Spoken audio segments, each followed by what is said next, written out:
So for this module, we're going to be learning about the basal ganglia.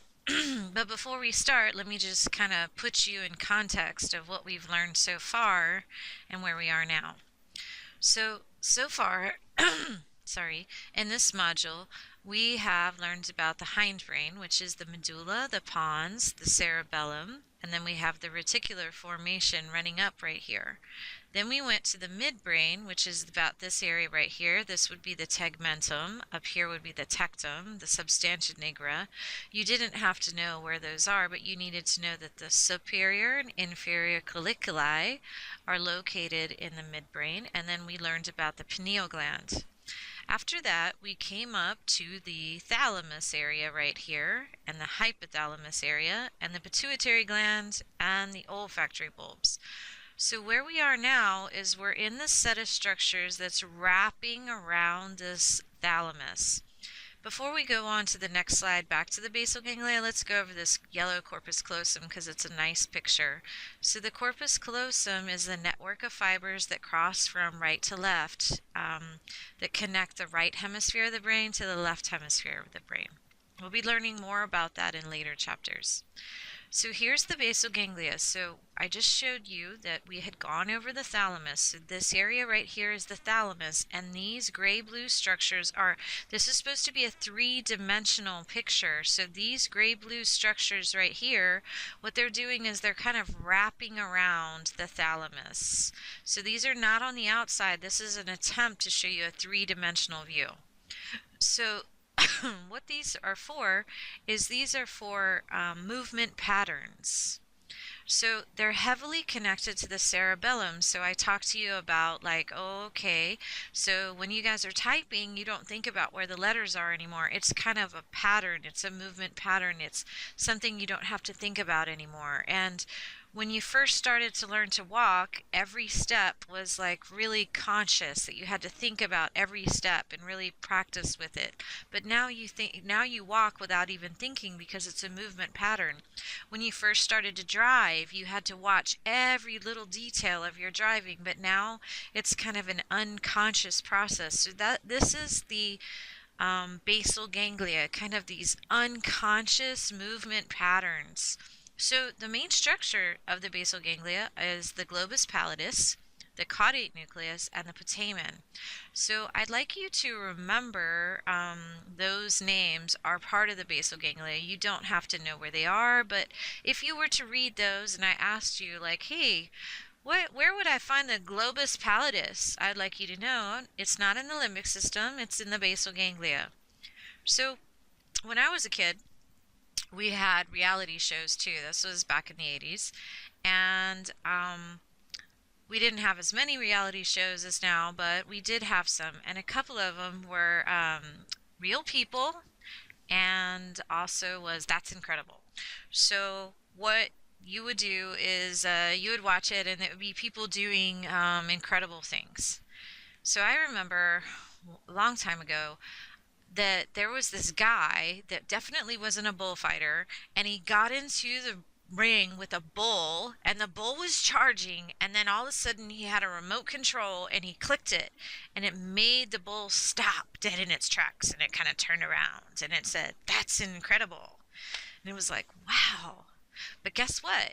I found the footage of that. It's not from the That's Incredible show, but I actually found it. It's from a neuroscientist named Jose Delgado, and what he did was he inserted an electrode into the basal ganglia and was able to control the bull's charging pattern.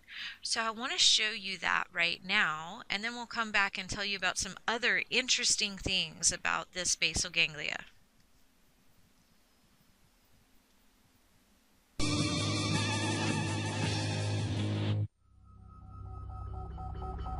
In the mid-1960s, a procedure developed by Dr. Jose Delgado took psychosurgery to a whole new level.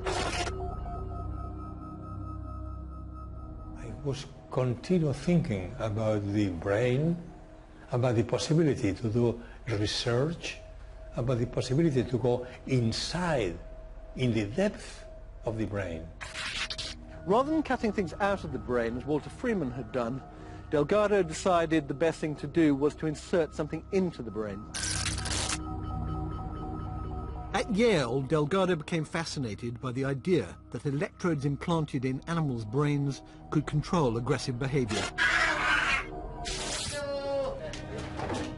In the summer of 1964, to perform a truly audacious stunt, he chose not a rat nor a mouse, but a bull. The owner, he said, well, you can do that with cats and monkeys. You can do that with bulls, can you? Well, I don't know. Let's try. Would you allow me to place electrodes in one of your brave bulls? Sure, do that, no problem.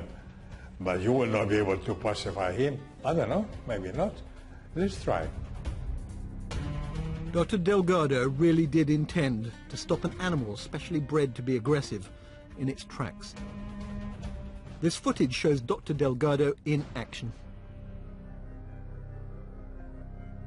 We anesthetized the animal.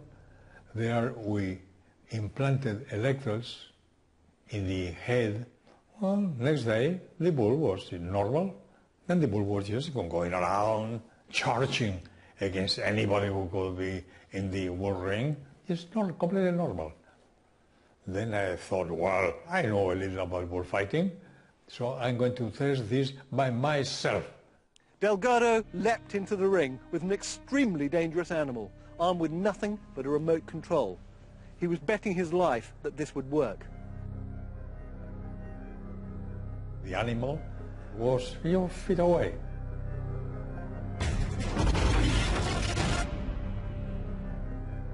I pushed a button in the radio simulator, and the animal really stopped completely.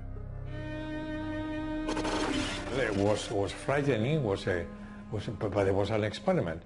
And so, when the experiment was over, the bull was in very good health, and I was in a very good health also. So, no problem.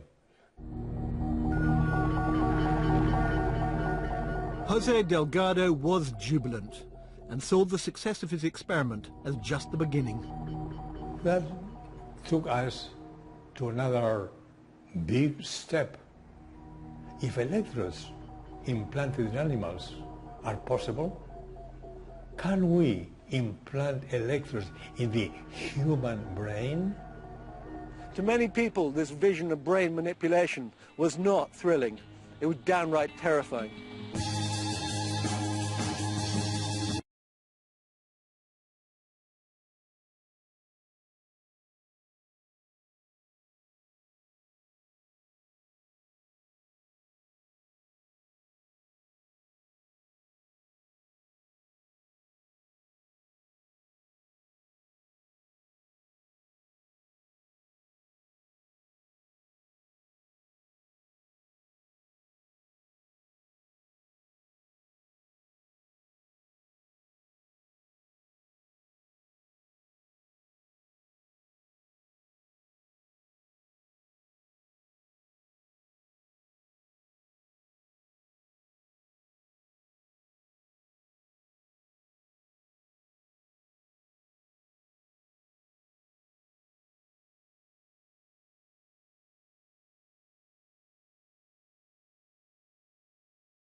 All right, so I think that was a pretty interesting video. Hope you enjoyed it.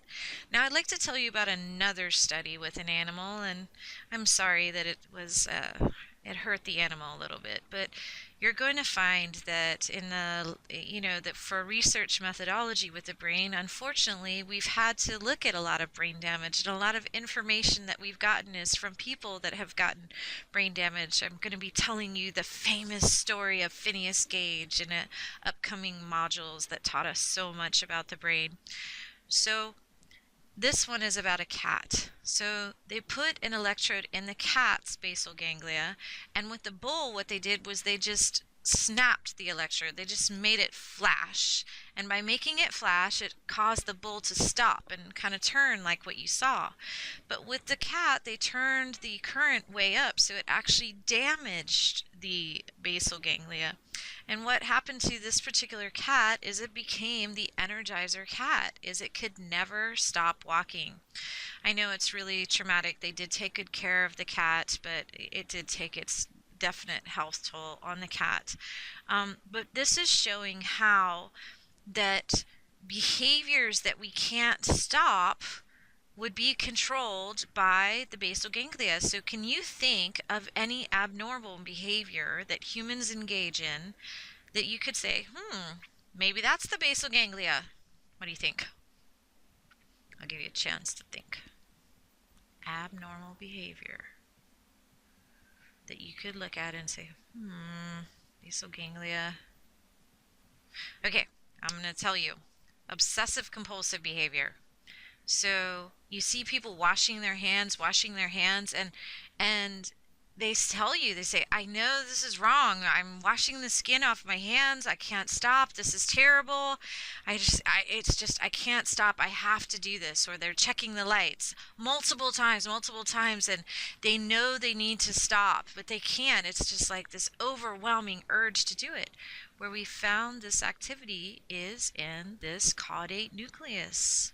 So when you give somebody the obsessive compulsive drug treatment, a lot of times what they're doing is they're working in this caudate nucleus. But here's another really interesting fact about this caudate nucleus. The caudate nucleus is nothing is ever just, when we have abnormal behaviors, it is usually a problem with the brain functioning or the brain chemistry. But that same brain functioning and brain chemistry was designed to help us survive in some way, or is designed to promote our health in some way. It's just gone awry, and that's what happens with mental disorders and brain disorders. And so an interesting fact is this. Did you know that the caudate nucleus is what's active during the first 7 months when you fall head over heels in love?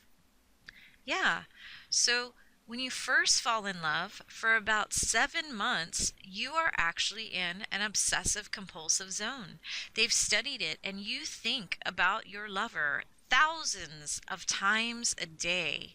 This caudate nucleus is lit up, and some of you might have experienced something like this, an intense form of love where you don't want to eat, you don't need to sleep, you have lots and lots of energy. And there you go. Now, after about 7 months, the brain chemistry changes and it goes to more of a romantic form of love where it's not so obsessive, because that wouldn't be healthy for us if all we could do was center on one person.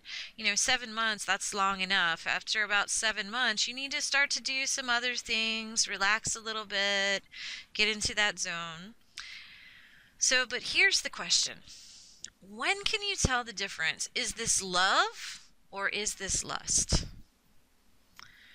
So I'm actually not going to say 7 months. You're going to have to give it more time than that. So it's going to take you about 2 years. So I'd really like you to think about this. I know a lot of us fall in love and we say, this is the one, but as your neuroscience professor, I would like to advise you to wait about 2 years. 2 years. So you'll see that at about 2 years, when you think about it, maybe you, maybe your friends, all of a sudden at 2 years, a lot of them who ended up breaking up, right at that mark, they said, you know what? I'm just not feeling the same about you anymore. I'm not quite as excited anymore. The room isn't on fire when you walk in. I'm starting to get a little bit bored. Well, what happens is for the first 7 months, you got that caudate nucleus driving you insane. And then after 7 months, it switches over, and you've got this other kind of romantic love circuit going on by the release of dopamine. But dopamine is the neurotransmitter that works on all addictive drugs. That's the same thing. All addictive drugs are working on the dopamine. They're making that rush. Our highs of life, our like wows of life, are usually from the dopamine. So at about 2 years, we develop a tolerance to dopamine for anything. It's so fascinating. I feel like I'm getting ahead of myself because we're going to go to the neurotransmitters, but pretty much you'll hear this again, but it's okay. You can hear things twice. Is anything that you buy, anything that's new, any new relationship, probably at about 2 years, it's going to start to lose its bliss a little bit. Like, think about it. You got the coolest car ever. And it's so cool. You love riding around in it. But at about the 2 year mark, it'll start being, it's a cool car, but it's just a car. It's still cool, but it's a car. And when you get your new house or your new apartment for the first 2 years, you're like, woo, my new house, my new apartment. And every time you walk in, you get a rush and you're like, oh, yeah. And then after about 2.5 years, maybe, it depends on how much you got to fix it up and so on and so forth. You start to walk in and you're like, yeah, it's nice house. Nice house. I'm happy. But you don't have that same high. So after about 2 years, we start to fade with that dopamine on anything. So unless you can tell me after 2 years, yes, I'm still head over heels in love with this person.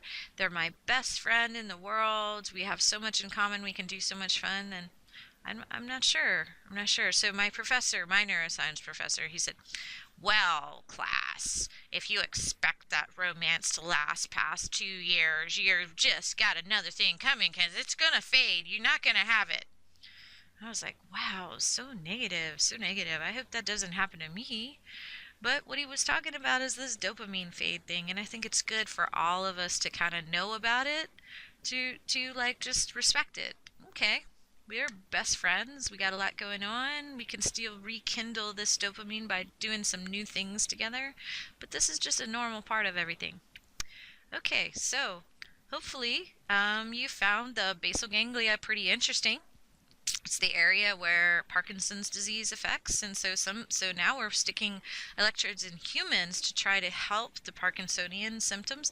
Parkinson's disease is when you get a motor movement disorder, and you'll see that their hands shake uncontrollably, their legs might get stiff. They basically can't control their movement, and so we're trying to get healing for that by working with this basal ganglia. So it's involved in movement patterns, it's involved in Parkinson's disease, it's involved in romantic love, and it's involved in obsessive compulsive behavior.